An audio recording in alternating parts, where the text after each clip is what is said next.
احمد آباد کا واقعہ آپ کے سامنے، ایک لڑکی نے صرف ان باتوں سے آج جا کر وہاں کے دریا میں چھلانگ لگا دی۔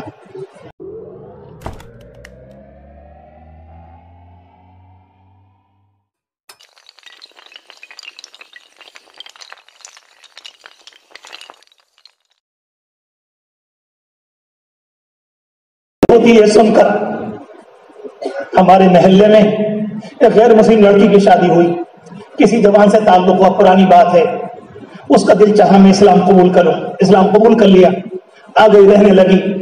دین سیکھنے کے اعتبار سے اسے پاس بہت آتے تھے، لیکن اس نے مجھ سے فون پر ایک دن یہ کہا کہ مولانا ایک بات کہوں۔ میں نے کہا وہ اپنا باپ مانتی ہے۔ میں نے کہا بیٹے؟ کہنے لگی حضرت آپ مسلمانوں میں ناپاکی بہت ہے۔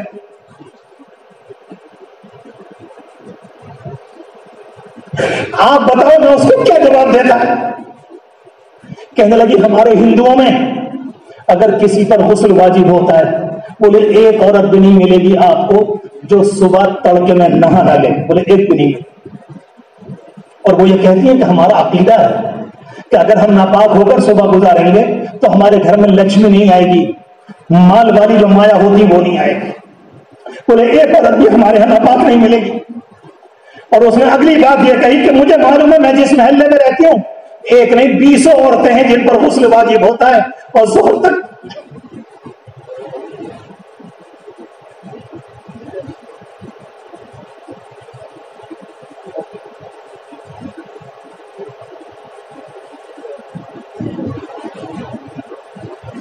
کیا ہو گیا؟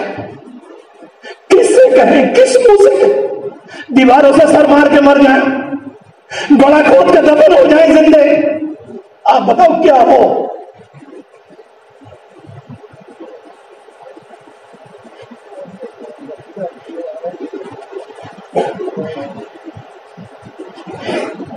احمد آباد کا واقعہ آپ کے سامنے، ایک لڑکی نے صرف ان باتوں سے آج جا کر وہاں کے دریا میں چھلانگ لگا دی اور پورے ہندوستان پر قلم کا ٹیکا بن گئی وہ بچی۔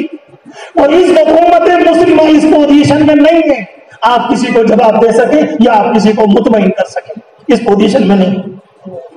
جب تک یہ جہیزوں کی لعنت رہے گی اور جب تک یہ مانگنا رہے گا، ابھی تو بہت کی خبر ہے، نہ میرا گھر بچے گا نہ آپ کا گھر بچے گا۔ عادی بنو سیدھی سیدھی بات کہنے کے اور سیدھی سیدھی بات سننے کے۔ میرے نوجوانوں، میں کوئی آپ کا دل توڑنے نہیں آیا، میں صرف اتباع عرض کرنا چاہتا تھا کہ اللہ کے رسول علیہ الصلوۃ والسلام نے اپنے زمانے میں کچھ نمونے قائم کیے، اور اکیلا نماز روزہ دین اس کا نام نہیں ہے، یہ تو موٹے